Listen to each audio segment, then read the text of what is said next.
So alcohol is the most prevalent drug used in the United States, other than coffee.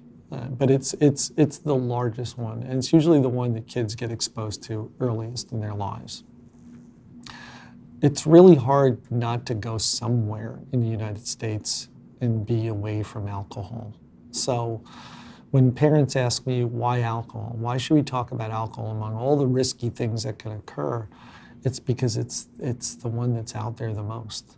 We don't advertise all other drugs during sporting events and other things. I mean, so a lot of our kids are exposed to alcohol advertising at very early ages. When they watch games on TV or they go to games live or something along those lines. The endorsement of alcohol is pretty popular in America. And the access to it is in every home, almost. I'd say every home, but it's in most homes. So alcohol is a great place to start these conversations, especially since many adults drink socially.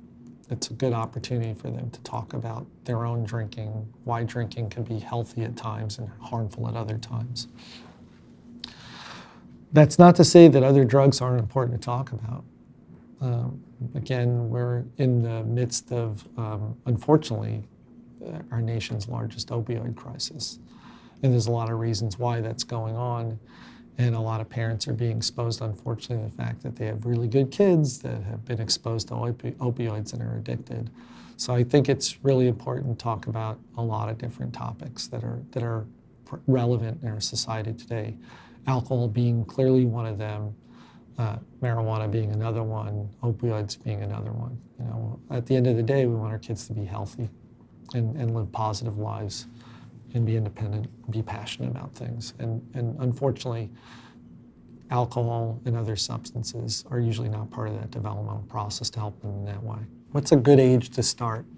And I think a good age to start is probably when the child's in the womb. You start talking to the child at that point. I joke about that. I don't think it's ever too early, and it's just different on how that communication might occur. So a young toddler might grab a can of beer, and in some households it would be a cause for alarm, and you'd grab the beer away from the kid and think, oh, this is horrible.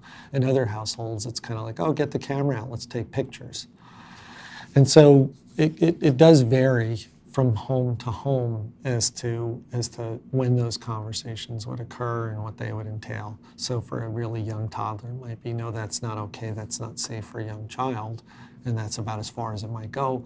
For a child that says to you in middle school or even elementary school, I learned in school today that alcohol is bad, yet you and mom drink alcohol. How come? You know, and then that's an opportunity to talk about the effects of alcohol on a young person's brain relative to an older person's brain, but you know, in the terms of how old the child is to get that. But I don't think there's data that shows that it's too early. The opposite is that there's data showing that it's never too late. So even if no conversations have occurred, so I remember talking to a friend of mine about having conversations with his child, and he said, well, that train's kind of left the station. You know, they've already started drinking, and I said, well, you know, there's data showing that the train can come back to the station. So again, although we don't know if it has any degree of harm early, we certainly know that it's never too late. So the research, by and large, shows that kids do listen to their parents. Now, a child and a parent, you know, there's a relationship there like there is between friends, between people that work together. And the stronger and the better relationship, the more listening that will go on.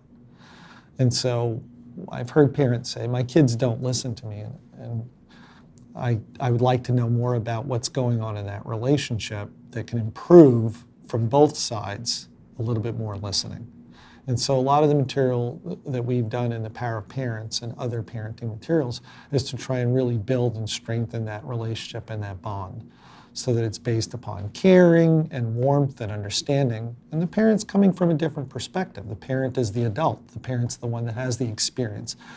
And so it's easy for parents to be frustrated that their children might not rapidly progress through this process as fast as they'd like them to do it. Most kids will listen, but again, the stronger that relationship, the more likely they will listen, or that they'll actually come to their parents and want to talk to them about things, as opposed to go to their friends, who their relationship's not based on the same thing. So a parent's relationship shouldn't be the same as a friend relationship. And so there should be better information and more caring and so on. And I think that younger people, when they develop those initial friendships that they haven't really had throughout their lives, they seem so much stronger to them because it's the first time they have these things. Whereas parents recognize that their kids will have lots of friends in their lifetime. And so the parents are operating in a position of strength and power. So their communications can have more impact just as long as they recognize that it's still a relationship and you still have to have some degree of respect, which is partly the reason why in most of our materials, we want parents to talk with their kids as opposed to their kids. We want parents to share the experience with their kids and have them work through the decision making so the kids are recognize that their parents are listening to them by the nature of how they ask them questions and they care about them.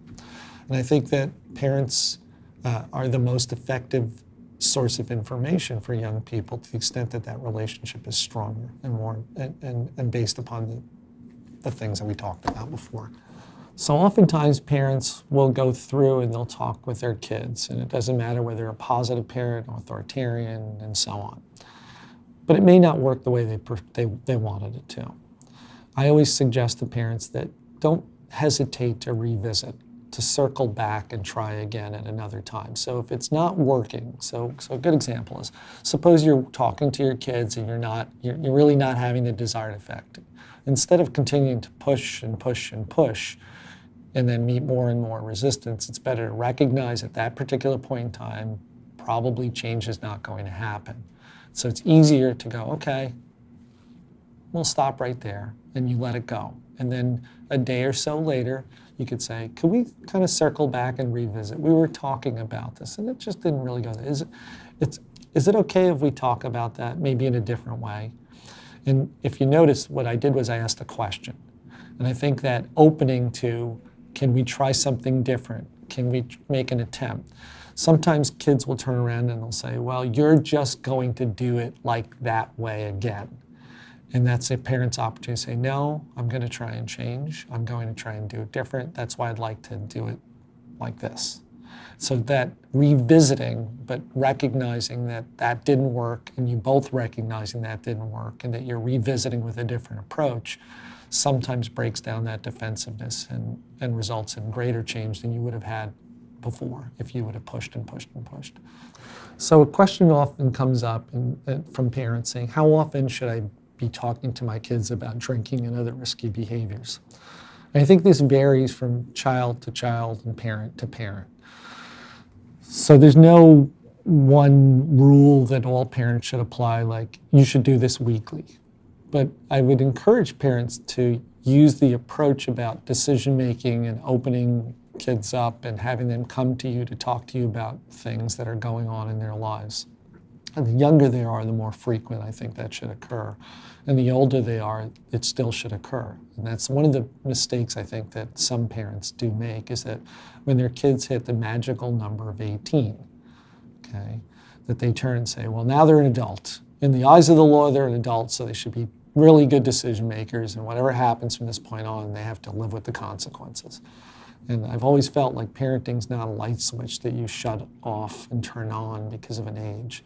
And so sometimes the ages that kids are at, the milestones, those are they're a little misleading. 18 is one of those. 21 is another one. You know, there's no magical power that a 21-year-old possesses that a 20-year-old with 364 days of life experience doesn't have.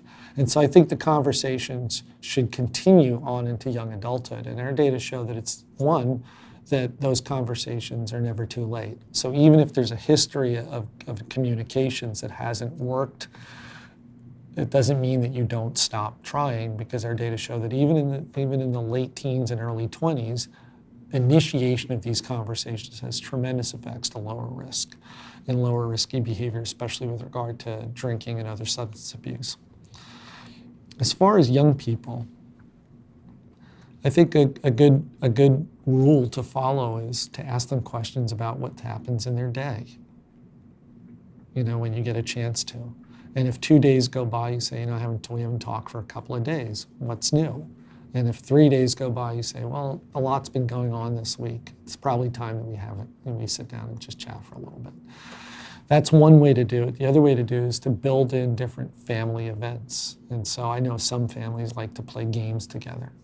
And games are, for the kids, are about playing the game. For the parents, it's about sitting down with your kids for a couple hours and letting them talk. For some parents, it's taking a walk or taking a ride and building these natural things into their weeks and their lives. What's really important is that the time doesn't go away. One of the things I've heard from parents who unfortunately had situations where their kids got in trouble with the law or got hurt or worse is that they said, I probably should have talked a little more.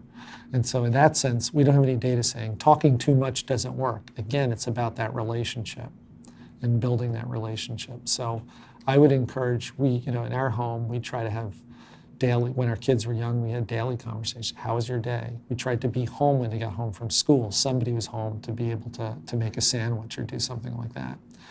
For me, I turned to both of my kids and I said, you can call me anytime you want. In fact, we set up a little code where they would call, hang up, and call again, and I knew who it would be just based on that ring. Now you can have personal ringtones and know it's your children. When they know that they're important in your lives, then that's when you've started to succeed that way, I think. I'm often asked, how do you establish a rule in your home about alcohol in 21? Again, this is really difficult for different homes because of a lot of reasons. It's a little easier in the Turrisi household because we have a scientist and a clinical social worker, and so we have this in our lives.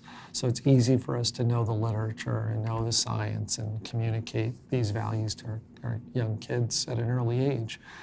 For other people, the information is available now within 2.3 seconds.